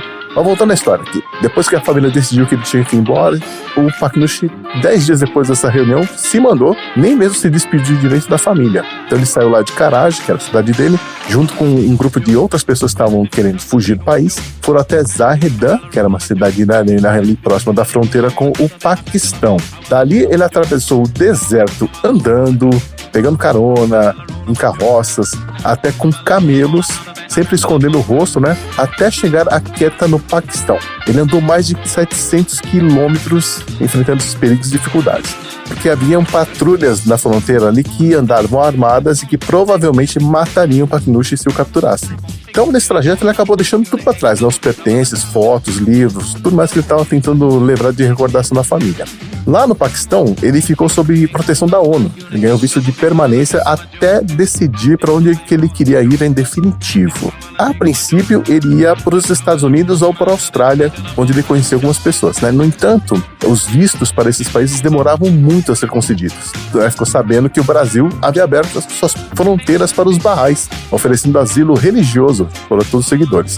E ele também tinha visto em uma banca de jornais uma revista com imagens do Brasil que deixaram ele fascinado. Ele viu lá, parece Copacabana, as pessoas, né, todos felizes, nos biquínis e sungas e tal. E aquelas imagens ali de liberdade, de vamos dizer assim, igualdade de gênero para ele, né, fizeram ele lembrar de como era o Irã sem as restrições impostas pela Revolução Islâmica de 79. Porque antes disso acontecer, as mulheres usavam biquíni e mini-saia no Irã.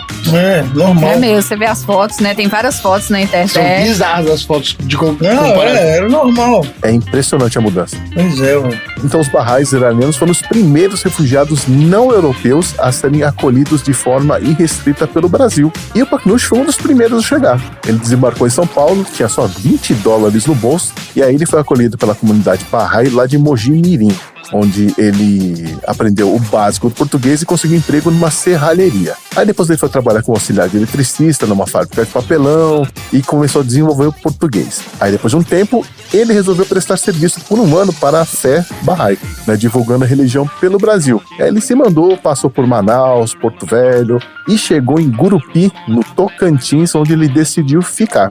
Ele gostou dali. E foi ali que ele aprendeu o significado da palavra amor, em português, né? 4 anos mais tarde, quando conheceu a Ina, uma piauiense que também fazia parte da comunidade Bahá'í. Olha aí, eles se acharam lá? Lá em No Gurupi, meio, Gurupi. meu no Deus! meio do nada. Você acha destino? Não existe destino? Claro que existe. Deus do céu! Aí eles se apaixonaram e tiveram 3 filhas. Mas a vida não era fácil, né? Como o Paknush não tinha uma formação profissional e pelas barreiras que ele enfrentava por não ser católico, ele percebeu que sua única saída era ser dono do próprio negócio. Então ele acabou juntando dinheiro, comprou uma chacarazinha ali em Gurupi mesmo, abriu um trailer de lanches, depois uma quitanda, depois um açougue, mas os negócios não davam muito certo. Ele acabou falindo. E para piorar, eles também tiveram dificuldades financeiras porque a filha caçula deles, a Farzaneh, teve problemas de saúde bem sérios, que inclusive ela acabou falecendo, né? E o Paknush foi obrigado a vender a chacrinha dele para acertar as contas e perdeu tudo. Aí um amigo dele da cidade deu uma Kombi velha para ele se virar, né, para trabalhar, e ele falou: olha, paga quando você puder. Então o cara aceitou, tava no fundo do poço, né? E aí o Paknush e a família resolveram tentar a sorte e recomeçar em Luiz Eduardo Magalhães, que é uma cidadezinha no interior da Bahia. Chegou lá com a Kombi velha e 21 galinhas que ele tinha no sítio lá, que ele tinha congelado. Ele, a esposa e as 2 filhas chegaram à cidade. No começo eles queriam vender bananas, mas a Kombi deles quebrou. Nossa, gente. Depois eu que sou bad vibes, tá? Já tô avisando. Calma, peraí. Aí eles conseguiram alugar uma casinha e o Paknush foi atrás dos vizinhos e pediu panelas, utensílios, né, para começar para poder cozinhar as galinhas que ele trouxe e vender como marmitas. E aí eles começaram a vender essas refeições pequenininhas assim à beira da estrada e contando com a ajuda da filha mais velha, a Faroná, que na época tinha apenas 5 anos de idade. Então ela ia, passava lá, falava com os caminhoneiros tal, que estavam parados no acostamento, chegavam lá e falavam: olha, a gente tem umas refeições ali e assim por diante. E aí eles começaram a conquistar os clientes, começaram a procurar as refeições do Paknush e da Ina. O negócio da família foi crescendo, eles conseguiram abrir um restaurante do lado da estrada onde a Kombi estava estacionada, né? Estava lá largada. E ele montou uma barraquinha com 4 mesas ali na frente e uma cozinha nos fundos, onde ele colocou também um trailer para poder morar com a família. E aí o restaurante fez sucesso. Começou a vender centenas de refeições por dia, a vida melhorou e eles finalmente conseguiram se estabilizar e começar a realizar alguns sonhos, né? Um deles era voltar ao Irã para poder apresentar para a família dele, né, a família que ele fez no Brasil. E foi um sonho que ele realizou quando desembarcou no Irã em 2006, levando a família toda para conhecer a mãe e os irmãos. Nossa. Foi só aí que a mãe do Paknush teve certeza que ela tinha tomado a decisão correta, né? Mais de 3 décadas atrás, que era mandar o filho embora do país. Porque ela não só salvou a vida dele, como também, né, proporcionou uma vida e uma família que jamais se tornariam realidade de outra forma, né? Em 2008, aí vem o final feliz, ó. Em 2008, eles abriram o restaurante e pizzaria Paknush. E em 2017, ele realizou outro sonho. Ele construiu um hotel ali mesmo, no mesmo quarteirão onde fica o restaurante. E, hoje em dia, as filhas do Pak, né, mulher carinhosamente chamada, e da Ina, estão formadas e independentes. A família dele no Irã se mudou para a Austrália, tá tudo lindo e maravilhoso, e ele, aos 50 e poucos anos de idade, é um empresário milionário que emprega cerca de 50 pessoas em suas empresas. Nossa. E ele continua administrando ao lado da esposa Ina. Olha aí. Interrompemos este assunto aleatório para informar que o Departamento de Monitoramento de Redes Sociais do Sessão Aleatória detectou altos níveis de patriotarismo nas postagens dos empreendimentos Paknush. Queremos deixar claro que este podcast procurou focar apenas na história impressionante de um refugiado que encontrou uma nova vida em um país onde, felizmente, a democracia existe. De volta para o episódio. Pô, mas tem até sushi na pizzaria O Tom tá explorando o Tá cardápio. olhando lá? Eu tô pesquisando lá. Tem esse buffet self-service. Ô, Paknush, tem um abacaxi com um monte de coisa dentro aqui. Tem, obviamente, tem um churrasquinho. Vale a pena, hein? Não, e você sabe que isso aí, no fundo, foi uma vingança dele, porque como ele era Bahá'í, lá no Irã, ele era considerado sujo. As outras pessoas de outras religiões achavam ele sujos. Ele não podia pegar na comida que as pessoas não queriam pegar mais, sabe, frutas e legumes. Então, quando ele chegou no Brasil, ele fez questão de pôr a mão em tudo. Ele pegava tudo com a mão, entendeu? Pra falar, sabe, aquele sentimento de tipo, olha aqui, ó, minha mão na maçã, aqui no repolho, entendeu? E foi uma vitória dele, né? Tá aí. Excelente restaurante. Se você tiver na dúvida do que comer, lá não vai te ajudar porque tem de tudo.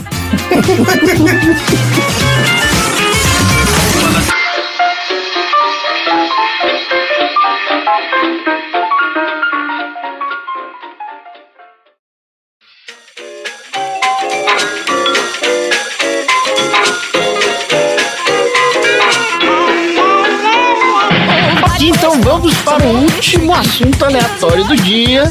Dudu, qual é o seu tema absurdo aleatório da semana? Então, no começo do filme, logo a primeira cena, né, são os documentos lá do casal, né, sendo xerocados para gerar ali O documento do divórcio, Isso. E aí, então, eu perguntei pro Tom se alguém já tinha escolhido esse tema, porque logo de cara apareceu. E eu vou falar, então, da história do Xerox, ou do Xerox, ou da Xerox. É. É a empresa. Aqui é Xerox, é isso aí. Aqui Exatamente. é Xerox. A empresa Xerox. É a empresa, né, responsável aí pelo Xerox, ou pela Xerox. Olha só, mas vamos falar da fotocópia antes. A cópia fotográfica, era por impressão de carvão, que é conhecida como carbon print, é uma técnica do século XIX. E ela ficou famosa porque ela não tem os problemas de esmaecimento comuns nos outros processos da época, né? Antigamente eles faziam essas cópias e o material ele se desgastando muito rápido. E aí o stencil mimeógrafo, que é na verdade uma matriz, é uma máquina então que só passava o texto de uma folha para outra folha, porque no meio tinha um feltro umedecido em álcool, né? Nós todos passamos pelo mimeógrafo. O Tom passou? Sim. Você teve também? Eu tinha uma tia que era professora, né? Então tinha um mimeógrafo em casa. Isso. Na casa da minha avó, na verdade, não na minha casa. Todas as crianças tudo bêbado em dia de prova. O cheirinho é inacreditável. Porque, olha só, a quantidade de líquido determinava a clareza da impressão. Então, quanto mais álcool, mais forte saiu o texto. Então, aqueles mais... Os tios ficavam mais apagadinhos, ficavam os roxões. Tem gente que acredita nisso até hoje. Acredita o quê? Que quanto mais álcool, mais forte fica. Você tá falando? Ah, tá. Não, mas é porque as primeiras provas que passavam, né? Os primeiros que recebiam, via aquele cheirão de álcool na frente ali, né? E os últimos, eles tinham menos, né? Tinha menos álcool. Que isso, gente? Cheirinho, tá Tô voltando. lembrando do cheiro. Ah, o cheiro era bom, eu adoro também. Era bom demais. Cheiro de thinner, álcool e gasolina, pra mim, são os melhores. E o primeiro modelo, ele era a manivela. Sim, era esse que tinha lá em casa. Variações mais Eu avançadas. ficava rodando a manivela pra minha tia, assim, um tempão. Nossa. Ah, eu já fiz isso Que pra era minha como se mãe fosse também. uma maletinha, né? É. Isso. Eu já fiz isso pra minha mãe também. Rodar a manivelinha. Mas apareceu um mais avançado, que era o mimeógrafo elétrico. Eu nunca vi, mas ele tá falando. Nossa, isso eu nunca vi. Pois é. Acho que não chegou aqui no Brasil, não, porque deve ter dado esse gap de Xerox. E aí acho que não chegou aqui. Porque na década de 90, eu tava tendo aula, 80, 90 era mimeógrafo, e rapidamente apareceu o Xerox depois. E apesar da grande utilização no século XX, né, essa máquina então que foi inventada no século XIX. E o protótipo mais simples teve a patente registrada em 1887 por quem? Empresário norte-americano. Xerox. John Xerox. Não, Thomas Edison. Marquinhos Xerox.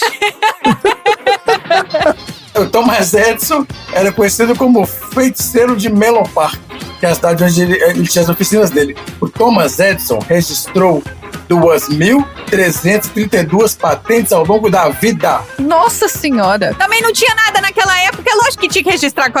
A folha caiu, registrava a queda Era da qualquer folha. coisinha ele registrava, né? Mas era uma maluquice.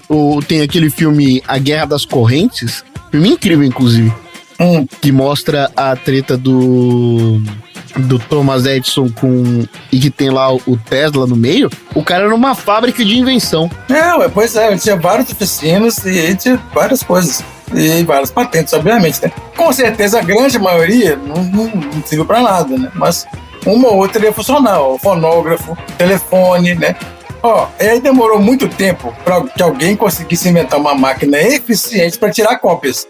Cientistas começaram a procurar soluções na fotografia e na química, né, usando os mesmos processos de revelação de filmes. Mas a origem das fotocópias veio da área da eletrostática, que era um aparelho desenvolvido pelo americano Chester Carlson. E aí esse Carlson, então, desenvolveu a xerografia, o mais avançado processo de reprodução de imagem até hoje. E é uma ideia que possibilitou o surgimento da empresa que é dona da marca conhecida ao redor do planeta, que é a Xerox. Chester Carlson, ele é graduado em Química, e aí depois ele ganhou um diploma de Físico no Instituto de Tecnologia da Califórnia, e aí ele foi engenheiro pesquisador da Bell Telephone e depois trabalhou na seção de patentes da empresa de produtos eletrônicos PR Mallory Company, em Nova York. E aí, esse cara estava lá nessa seção de patentes e ele percebeu que aquele número de cópias de especificações de patentes disponíveis na seção dele nunca era suficiente para atender a demanda. Sempre tinha que fazer mais cópias e não tinha no mercado um método rápido e seguro de obter cópias em quantidade e qualidade aceitável, né, do jeito que ele precisava. E aí ele começou a passar meses na Biblioteca Pública de Nova York, lendo todas as noites tudo que ele podia encontrar sobre o processo de reprodução de imagem. E aí, meio expediente da vida dele, ele ficou fazendo isso.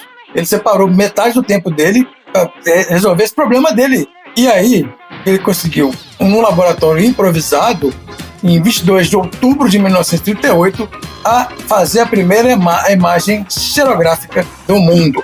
Ele e o assistente dele, que era um físico alemão, Otto Cornell, cobriram uma placa de zinco com uma fina camada de enxofre. Aí depois eles escreveram com tinta comum sobre a lâmina de vidro os dizeres 10, 22, 38, Astoria. Ele pegou números, pegou alguns símbolos e letras. E aí eles esfregaram com um lenço de algodão a placa metálica, que se tornou carregada com eletricidade estática. Depois dessa operação, ele colocou a lâmina de vidro sobre a placa metálica e expôs o conjunto à luz de um refletor. Os raios de luz, conforme previa a teoria, drenaram toda a carga elétrica da chapa metálica, deixando as regiões cobertas pela tinta sem ser drenadas, né? Não foram alteradas. E aí serviu como uma máscara contra os efeitos do raio luminoso. Retirada a lâmina de vidro, o Carlson pulverizou a placa metálica com um pó conhecido como licopódio e imediatamente os dizeres 10, 22, 38 Astoria se tornaram visíveis. E aí, a folha de papel foi pressionada contra a superfície metálica e a inscrição foi transferida para ela. Olha que doideira. É aquele tipo da coisa, né, que de repente aconteceu, aí você fica... vamos lá, vamos tentar de novo. E, né, imagina o tanto de coisas que os caras tentaram fazer, né? Pra chegar nisso daí, nessa complexidade de coisas aí, né? Enxofre com algodão na placa metálica e vidro e dinheiro, né? Porque você gasta pra fazer, pra construir todo o equipamento, você perde as coisas, joga fora e mancha. Imagina, esse cara, ele devia estar igual os limpadores de chaminé da Mary Poppins. Ele devia andar sujo, sabe? Fedendo enxofre o dia inteiro.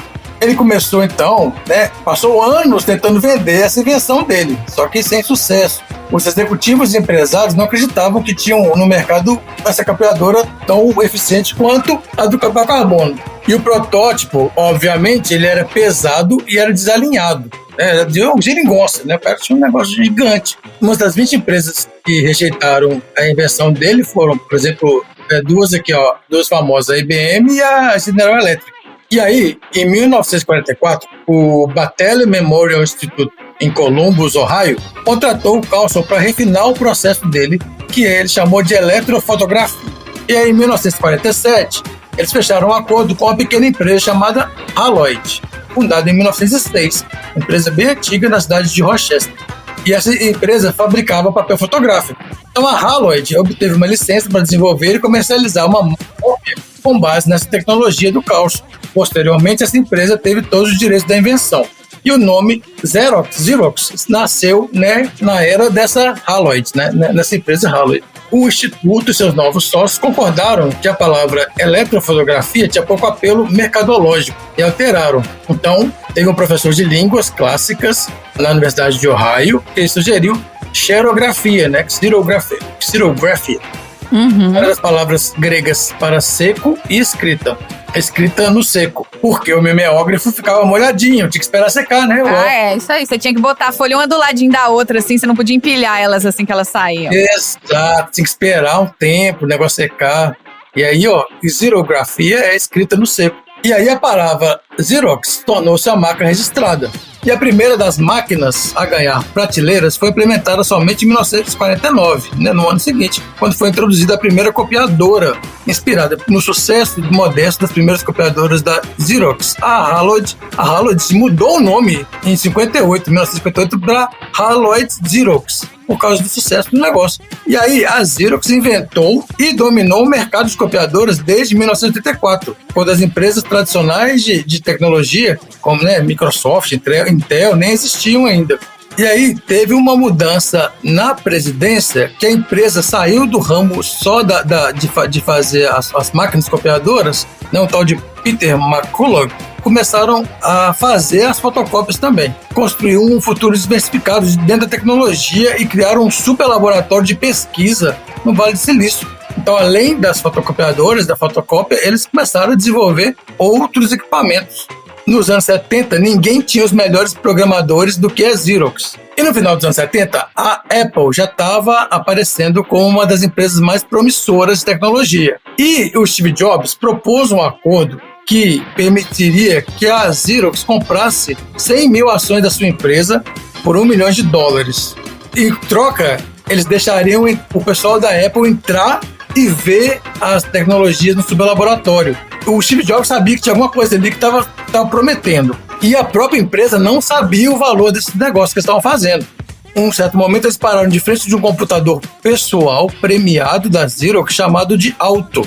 O Alto, por exemplo, ele funcionava com o mouse.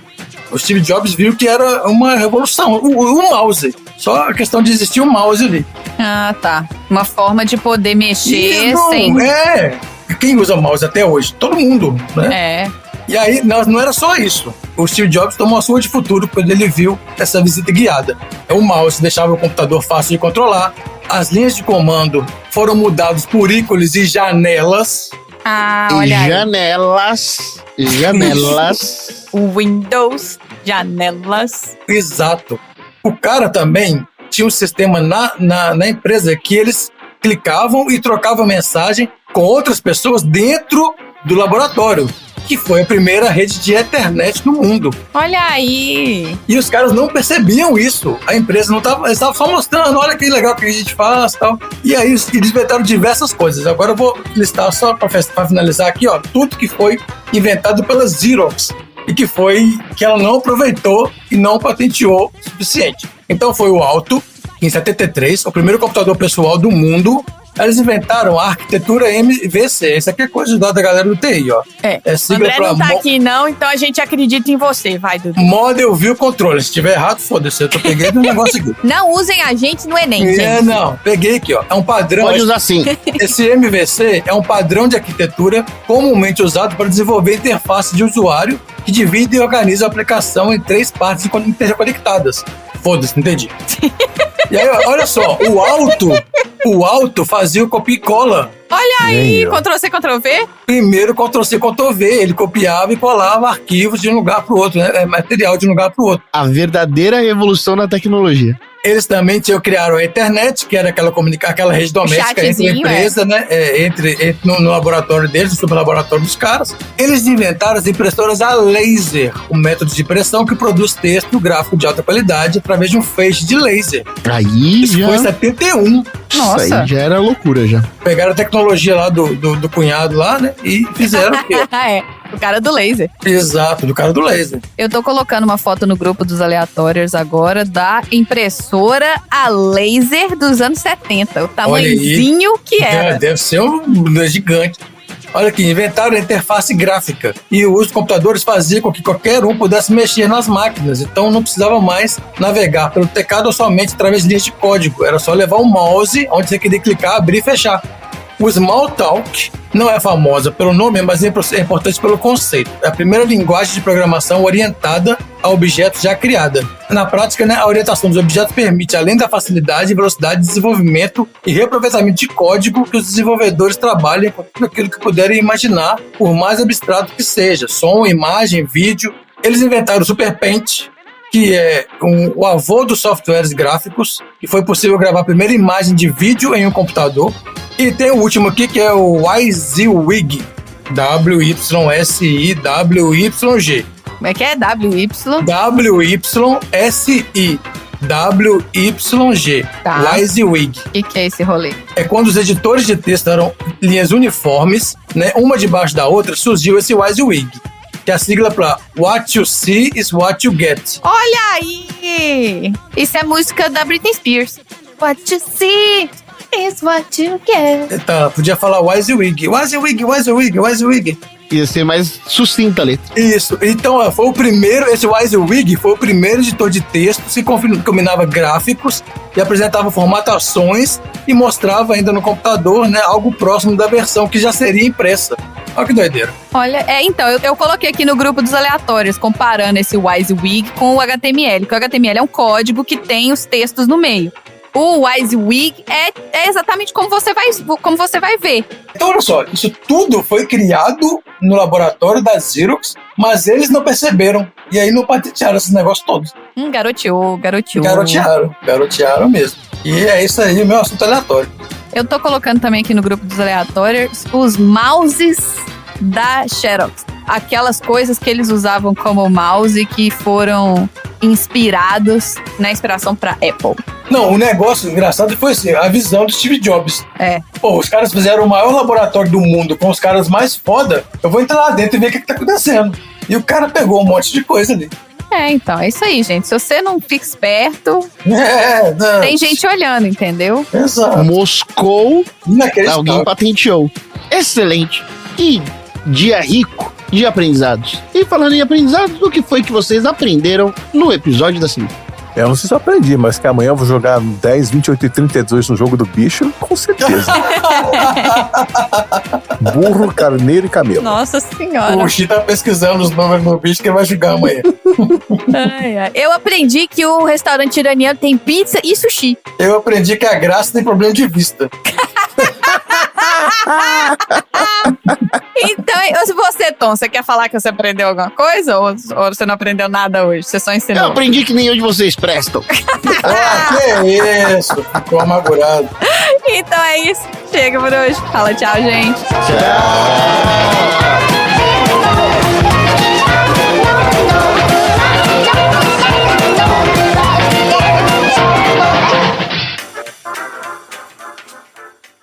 Fim das... Vamos então para os assuntos aleatórios. Randy, joga lá pra cima a vinheta. Não, mas a vinheta é só depois que a pessoa começa a falar. Não tem vinheta. Assuntos aleatórios.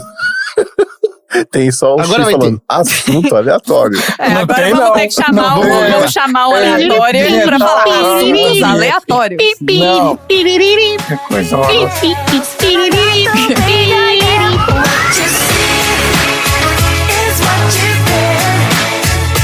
This is me and you. You want me, don't forget. You should take me as I am. 'Cause I can promise you